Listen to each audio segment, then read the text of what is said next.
And welcome back. The Gauteng Health Department has welcomed the sentences handed down to two people found guilty of hijacking ambulances. The Pretoria Magistrates Court handed down a 15-year jail sentence on Wednesday. Crime expert Calvin Rafadi is now joining us to have this conversation. Calvin, good evening. Thank you so much for making time for us.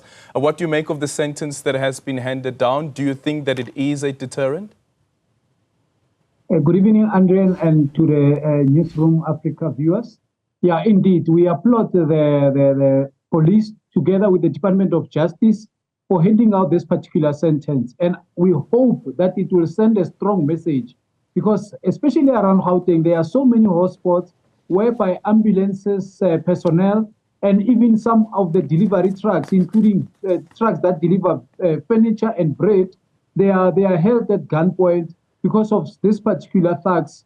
You know, and we welcome what the initiative of them handed out 15 years, and we hope it will send a strong message to others. Yeah. What is it about emergency personnel that makes them so susceptible and vulnerable to these type of crimes, considering, again, here in Gauteng, we had 2 incidents that happened just in the past week? Yeah, look, there are so many hotspots. I mean, they are well known. Let's take, for instance, places like Jubilee. You know, the Tshwane North area, Jukulane, Winterfells, Gandalf, even Harangua, this nowadays. But what we can say is criminals, they take the opportunity knowing that the personnel of the ambulance, they are not armed and they want to take most of their belongings. We've seen, you know, 1 or 2 incidents whereby the whole ambulance will be taken and they will, you know, search for the tracking device so that they can go and rob other places with such, as we've seen in Makado, 1 ambulance was found there. But we are saying that, you know, this personnel, they are vulnerable. That's why most of the times, you know, they can't enter hotspot areas. They even ask for escorts. But when they are caught by these criminals, they take their belongings, including cell phones, so that they can sell it at a cheaper price and smoke these drugs that they are addicted to in most of the time. Yeah, we've seen now in the Eastern Cape as well, especially I think it is in East London, where there were concerns as well that were raised by emergency personnel. They went on a strike, and later on there was an agreement that there will be some police escorting them into hotspots. But is that really sustainable? What's the solution? Yeah, look, for temporary, we can say no, they need to be escorted and they need to have proper securities because of, you know, our parents, pregnant ladies, and even those that need those emergency trucks. I mean, ambulances, you know, they need to be escorted. But what also we need to deal with, criminals who are robbing these people, they are also known in the communities. But some of them, because they want to, you know, feed on the habit of these drugs that they are smoking or they are intaking, because our youth are taking so much drugs and, you know, also abuse of alcohol. Now, those places where they sell these drugs, they need to be rated by the police. We don't understand why they romanticize these people. They need to be taken out of the community, and these kids must be taken to the rehab. I mean, in one of the SOPA in Gauteng, we were promised, you know, state-of-the-art rehabs, and we wish that initiative can come to light and can be true, so that most of our youth can be taken to these rehabs. And, you know, for meantime, these ambulances, including delivery trucks, they definitely need to be escorted in some of the hotspots. Yeah, but as I say, like, is it sustainable? Already, the Department of Police has also been affected by the decision that has been taken by Treasury to ask them to tighten their belts, and we know the impact that that has had. Is it really sustainable to continuously escort EMS officials? Yes, for now we can say that, and you know, it's very unfortunate that that's the situation we find ourselves in. There are so many guns in our communities, and you know, one can only say, you know, if you call an ambulance, it definitely is an emergency. I mean, some of us, we've experienced that. We've been in those ambulances after calling them, and you need a quick response. So one can say definitely we need action in this space. Okay, let's speak generally about hijackings. Gauteng, of course, accounting for most of those hijackings, I think around just over 50%. What are some of the trends that we are seeing when it comes to hijackings? Yeah, look, we also applaud, the police on the case of our Kaizer Chiefs player, Mr. Luke. That was a swift arrest, and positively those suspects were identified.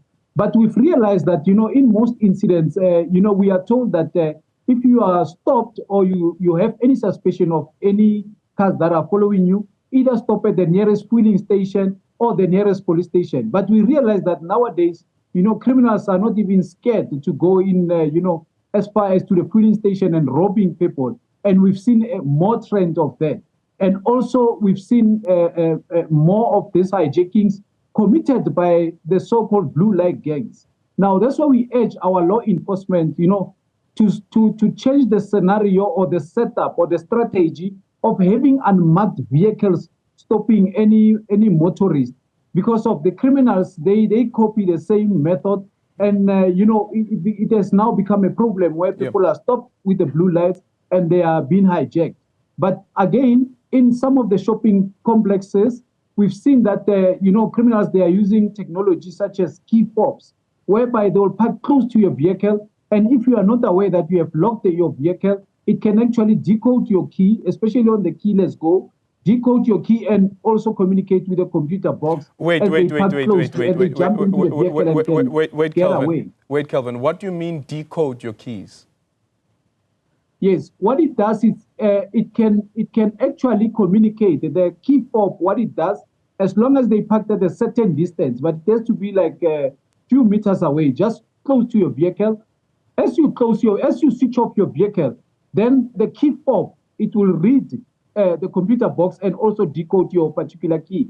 So as you assume you have locked the vehicle and you walk away, they can actually just open the vehicle and just put on the brakes and then press the keyless go button, and then the car starts and then they can leave the area. So in this space, we urge, we must go back to the old school whereby you're having a gear lock and even the steering lock, because it can help. Even when somebody can decode your key, they can't move easily with the particular vehicle, or have a tracking device where it's got a start and go button, whereby even when you walk in the mall, you can actually see, even on your phone, it will alert you that your car is starting, and then you are able to, have a quick response in the space. What's the responsibility then that's placed on the car manufacturers when it comes to anti-hijacking and anti-theft mechanisms and innovation that they can put into the car? Because surely they too bear some responsibility that I've bought a product from you which cost me hundreds of thousands of rands and sometimes